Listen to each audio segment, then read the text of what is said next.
তো গাইস আসসালামু আলাইকুম। তো আমি এখন আছি বর্তমানে হাতিয়া নোয়াখালী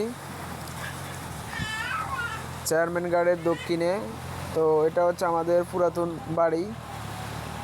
তো আমি আজ থেকে 4-5 বছর পরে এই বাড়িতে আসলাম, দেখলাম নদী অনেক কাছে চলে আসছে, আর হয়তো কয়েকদিন পরে এটা নদীতে ভেঙে চলে যাবে।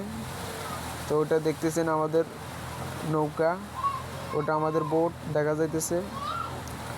তো এটা হচ্ছে আমাদের ভিটা, এখানে আমাদের বাড়ি ছিল আগে। তো দেখতেই পারতেছেন আমাদের পুরাতন বাড়িটি। তো ওই যে আমার দাদা ওখানে কাজ করতেছে, ওনার সাথে কিছু কথা বলবো, কিছুক্ষণ ওনার সাথে কথা বলবো। উনি এখানে কি কাজ করতেছে,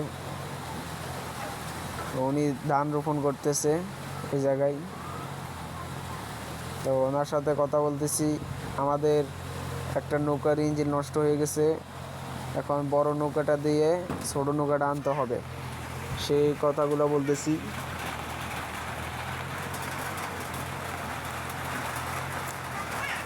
তো দেখতে পারতেছেন আপনারা গ্রামের কি অবস্থা। এটা হচ্ছে হাতিয়া নোয়াখালী বয়েশ্বর। এখান দিয়ে খুব অবস্থা খুবই খারাপ এই জায়গার। তো ওই জায়গায় ব্লক করার খুবই প্রয়োজন। তো ওই জায়গাটা প্রচুর ভাঙতেছে নদীতে। তো আপনারা দেখতেছেন নদী দেখা যাইতেছে, ওই যে নদীতে বোটগুলো দেখা যাইতেছে।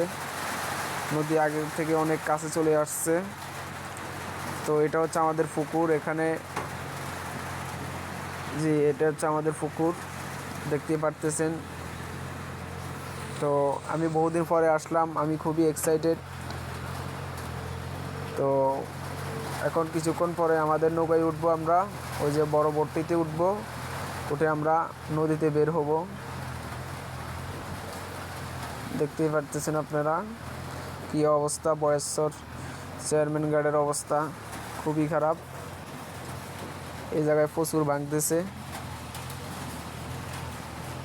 কিছুক্ষণের মধ্যে দেখবেন আমি বোটে উঠবো, আমাদের ইঞ্জিনগুলো স্টার্ট দিতেছে, বোটের ইঞ্জিন স্টার্ট দিতেছে এখন। দেখবেন আপনারা আমরা এখন নদীতে বের হব, আরেকটি নৌকাকে নিয়ে আসব। আমাদের ছোট নৌকাটার ইঞ্জিন নষ্ট হয়ে গেছে, এবং সেই নৌকাটা আনতে যাব। কিছুক্ষণের মধ্যে আমাদের নৌকার ইঞ্জিন স্টার্ট দেওয়া হবে।